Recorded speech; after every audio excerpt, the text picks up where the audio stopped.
Hello, all you YouTubers. I hope everybody's fine this Friday. I had a scare just today on my stereo system. I thought my left channel was going out on me. This Anki y'all have is relatively new. It's only 8 years old. It's a TXNR626. I played a CD and the left channel went out. I played my server with my FLAC files. The left channel went out. I said, "What's going on, man?" Got frustrated. Had another problem with my front door of my house. So after I fixed that, which was more important than the stereo, I came back downstairs and I was tinkering around with the back of the receiver. Still was having a problem. I said, "Wait a minute." And I said, "Wait a minute. Let me check the RCA cables going from my DAC to my receiver."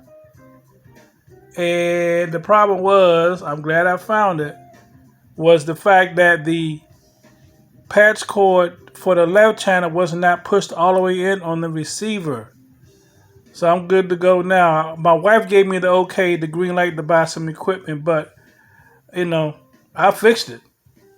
I rather fix it than to buy new equipment because if I really want to buy something new, I have to spend at least $600-700 for a new AV receiver because I want to get a premium one. I could get some speakers, but these clips are more than enough for my system.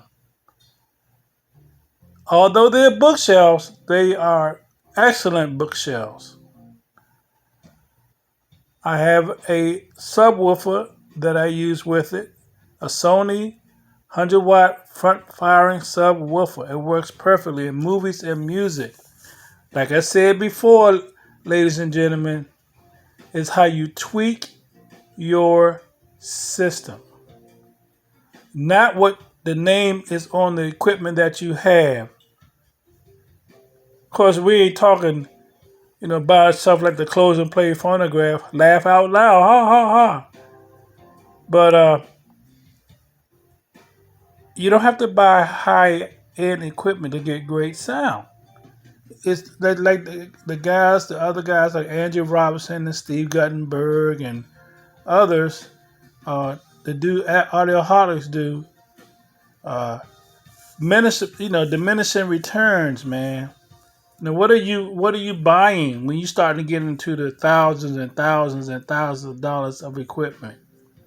But if you buy that equipment, we're talking about 5, 6, 7, 8, 9, 10, and on up. You can't go out and buy a $5 patch cord from Walmart, a RCA cable, coax or patch cords, HDMI. You can't do that. Why? Because on your high-end equipment, it's going to show it up.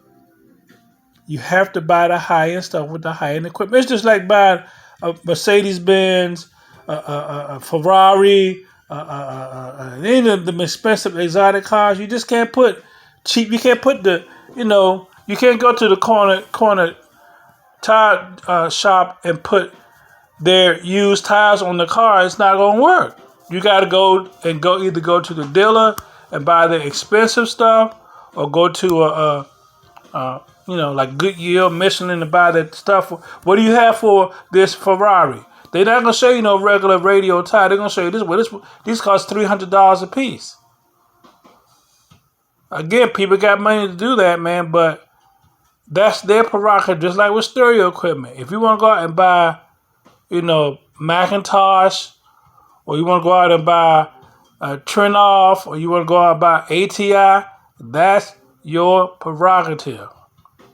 But you can buy mid-level, and even some entry-level equipment is sufficient.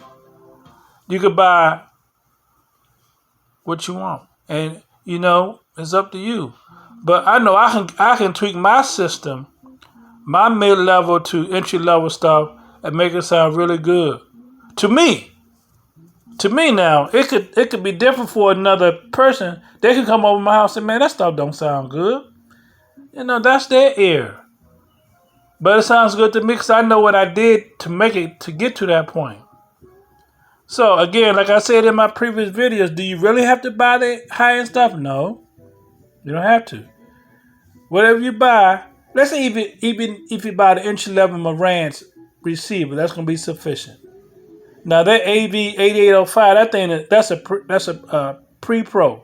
That thing is $4,000, and it can do I think 13 channels. So you at least have to buy a power amp. That's another $3,000 or $4,000. A 7-channel. Then you got to buy a hooking the pre-outs to the AV receiver. I mean the pre-pro to get the other 3 channels you need. So again, if you want to go that route, more power to you, but you don't have to. You don't have to. I've been knowing about stereo stuff for a long time. True, I don't know everything, but I do know this, that when you buy your equipment, you have to learn how to tweak it to your taste. The same thing with alcohol, right? Do you put a lime slice in your alcohol? Do you put a lemon slice? Do you put a olive in your martini or not? The point is how you like it. And that's with everything. So I just want to let you know that, you really got to come to appreciate what you have and use it and enjoy it. I know I'm getting older, and I know my hearing going to probably go within the next 3 or 4 or 5. Then too, it may not. It may not. I may have the same hearing that I had when I was 30. I recently took a test online to figure out what file type was being used on certain songs. Of the 6 samples, I got 4 of them right, and the editor or the test results say you must have superhuman hearing. I mean, I don't have superhuman hearing. I got great hearing, but it's not superhuman. I was able to get 4 of the 6 right, or which type of format it was. The other 2 was kind of classical stuff, so I really couldn't tell. I really couldn't tell where the violins cut off at or the horns. I couldn't really tell, so I guessed it wrong. But again, it's about how you tweak your system, how you set up.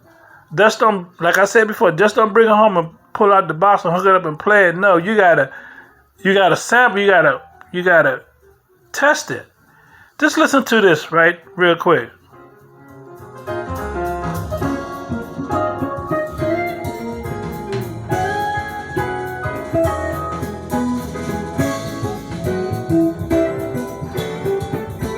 I mean, the guitar, the drums,